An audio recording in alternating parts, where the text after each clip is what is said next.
Have you ever wondered how a morning begins in a Vietnamese fishing village? While many people are still asleep, small boats are already returning after a night at sea. The waves are quiet, boat engines echo in the distance, the air smells of salt. Today, I'm taking you to Hai Hao, a coastal district in northern Vietnam and the place where I grew up. We'll follow local fishermen, see what they bring home, and experience the simple rhythm of life by the sea. This is not a famous tourist destination. It is just an ordinary fishing village where people begin working before sunrise. It is almost 5 in the morning now. The tide is low. A few people are already walking across the wet sand. And this is where our day begins. I'm here in Hai Dong, a small fishing village in Hai Hao district, my hometown on the northern coast of Vietnam. Hai Hao is a peaceful coastal district with long beaches and many small fishing villages like this one. For the people here, the sea is not just a beautiful view. It is part of everyday life.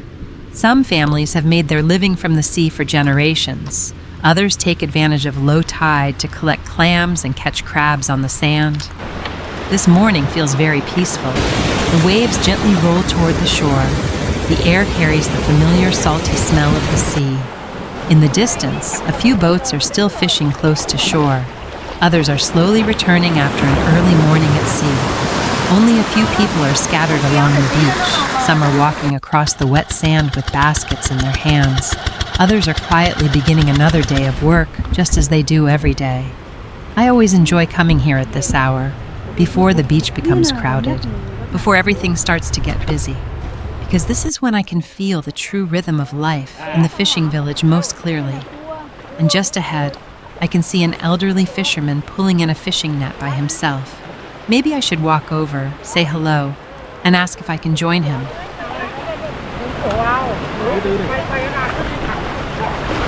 I walk over and greet him.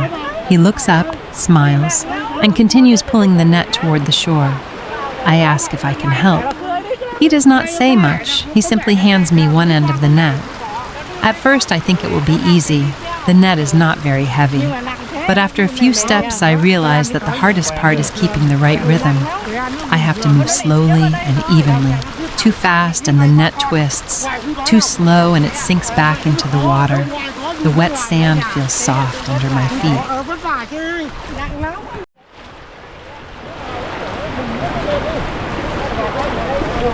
As we pull the net together, he begins telling me about his mornings by the sea.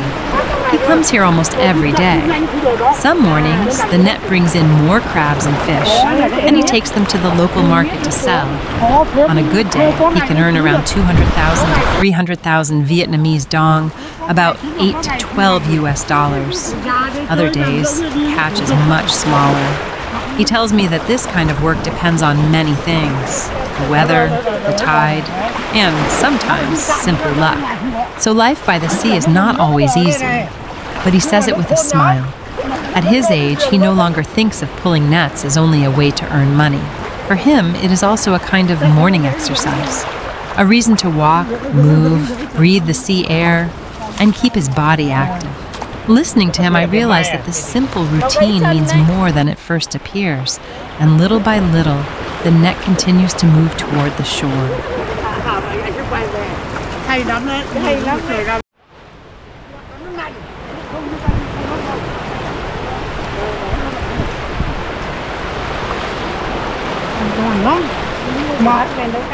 Nấu canh chỉ nấu ít thôi, chỉ 5-6 con là 2 người.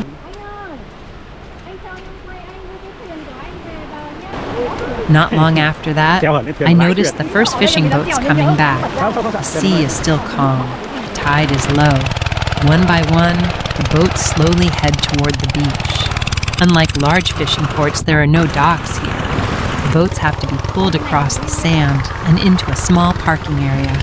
Each boat has a small motorized winch attached to a long cable. The cable is hooked to the boat. Then the engine slowly pulls it onto the beach. It looks simple, but this morning, one of the engines keeps stalling. The fisherman starts it again. It runs for a few seconds, then suddenly stops. He smiles, checks the machine, and tries again. No one seems to be in a hurry. It feels like moments like this are simply part of everyday life. Just a few meters away, another boat has already been pulled ashore. 3 people are sitting beside it, a husband, his wife, and his elderly mother. Together, they are carefully removing fish from the net.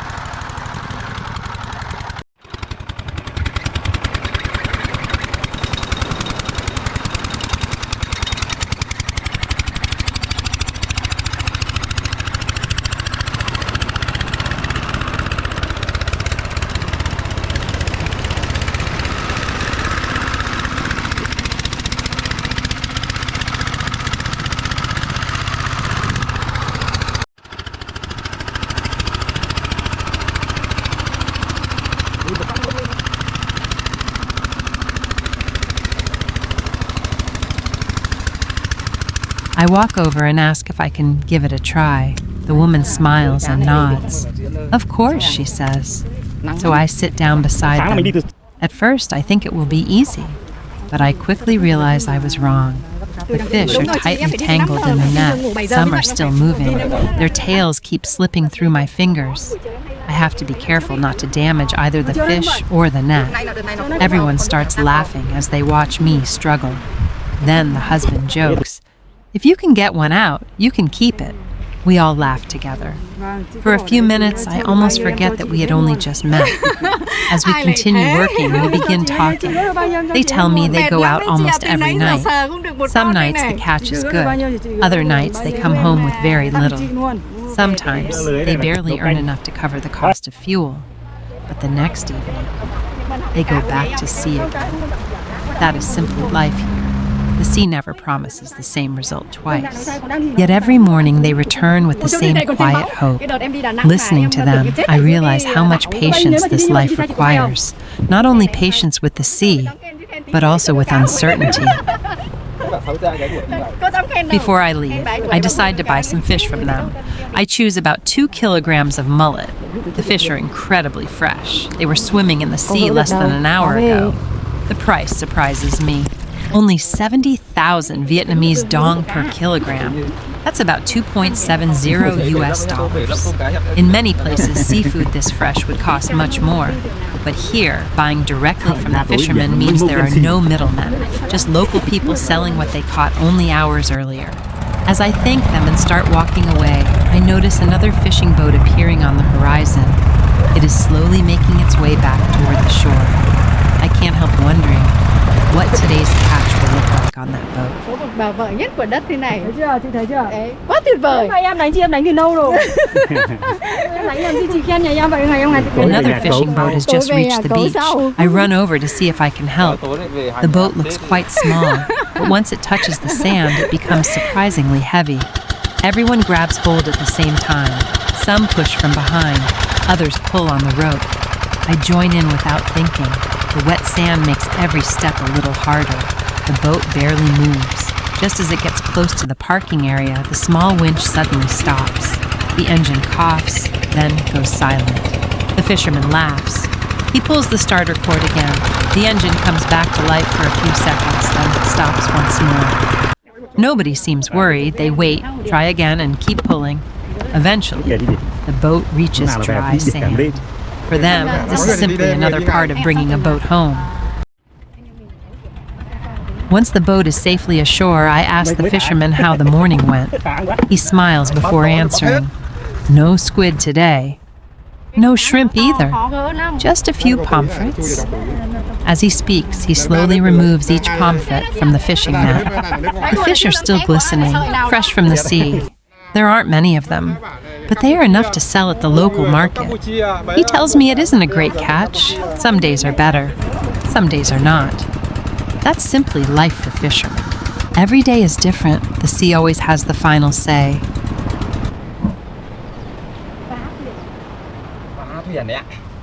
A little farther away, I notice another boat that has been on the beach for quite some time. Nobody is unloading fish. Instead, the owner is repairing the boat. He tells me they ran into rough waves during the night. The side of the boat was damaged.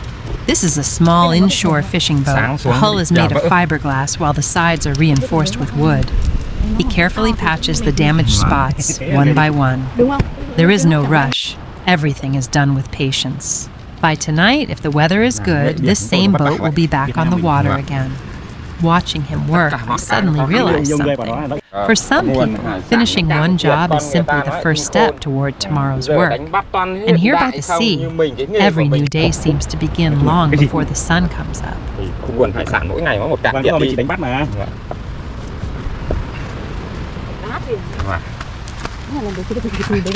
Cái cảnh vác biển. Cái bụng đâu thì vào đấy. Cái thuyền này mà bây giờ sắm mới là bao nhiêu tiền hả? Sắm mới bây giờ nó tầm 50 triệu. Nếu mới để mà chạy được chứ chưa nói lưới tràn nhá. Chứ là thiết bị rồi. Và gọi là bộ chạy đấy.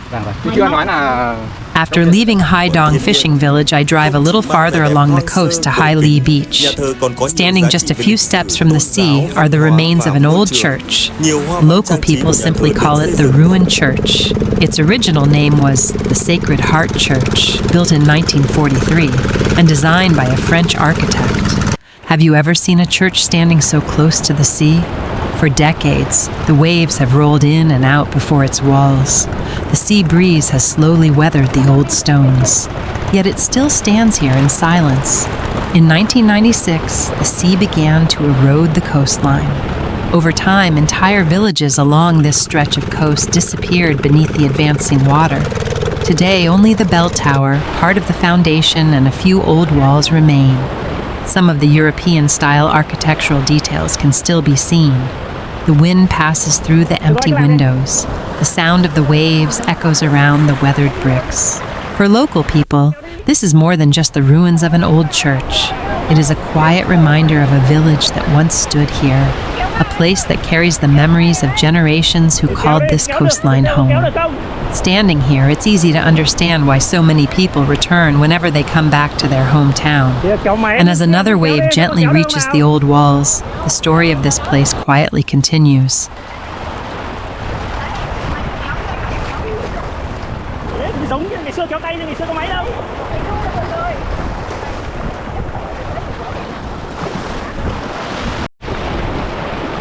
Not far from the shoreline, I meet a fisherman standing beside a round bamboo basket boat.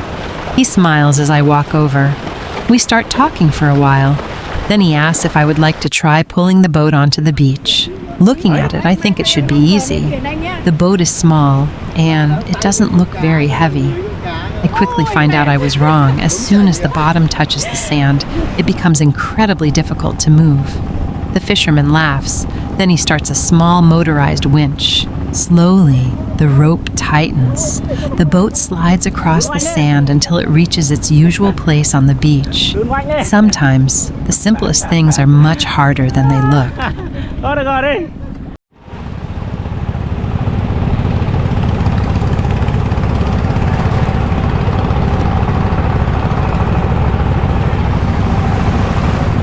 Just then, another small fishing boat returns from the sea. The catch is not very big, only a few kilograms of squid, some mantis shrimp, and a little fish. The fishermen begin selling everything right there on the beach. People gather around to choose what they want. There is no market building, no middlemen, just fresh seafood changing hands only minutes after reaching the shore. Watching all of this, I realize every beach has its own rhythm. But if I want to see where the biggest catches arrive, I still have one more place to visit.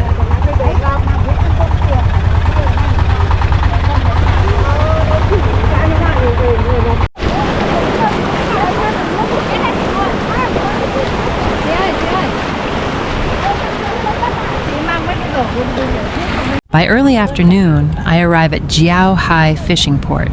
This place feels completely different from the small beaches I visited this morning. The boats here are much larger. They do not return after only a few hours. Many fishermen stay at sea for nearly 2 days before coming home. When a boat finally reaches the dock, everyone already knows what to do. The ropes are secured, the baskets are prepared, and within minutes, the catch begins to move from the boat to the shore. The port is full of sound. Fishermen call out to one another. Buyers ask about prices. Plastic baskets slide across the wet ground. Blocks of ice are broken into smaller pieces to keep the seafood fresh. Every few seconds, I hear fish moving inside the containers. Some are still splashing. Others are covered with crushed ice, waiting to be weighed. The air smells strongly of salt, seawater, and fresh seafood. The ground is wet. People walk quickly between the boats and the selling area. At first, everything looks a little confusing, but after standing here for a while, I begin to notice that everyone has their own place and their own job. It is busy, but there is a rhythm to it. The seafood here is very different from the small morning catches along the beach. There are baskets of shrimp, blue swimming crabs, mantis shrimp, and many kinds of fish. Some are still moving when they are lifted from the boat. The larger boats can bring back much more seafood because they travel farther from the coast and stay out longer. But even after 2 days at sea, much of the catch still looks very fresh. As soon as the seafood reaches the shore, wholesalers are already waiting. They check the size, ask the price, and quickly choose the baskets they want. Sometimes, the boat has only been at the dock for a few minutes before most of the catch is already sold. From here, the seafood will be taken to local markets, restaurants, and other towns nearby. What surprises me is that ordinary visitors can also buy seafood here. You do not have to be a wholesaler. Even if you only want a small amount, many sellers are still happy to help. Because the seafood comes directly from the boats, the prices are usually very reasonable. There are no long rows of supermarket shelves, no careful packaging. Just fresh seafood, simple scales, plastic baskets, and short conversations between buyers and sellers. For local families, coming here is one of the easiest ways to buy seafood that has only just arrived from the sea. I stand beside a basket of live mantis shrimp and watch them move under a thin layer of water. Only a short time ago, they were still far offshore. Now, they are already being weighed for the next customer.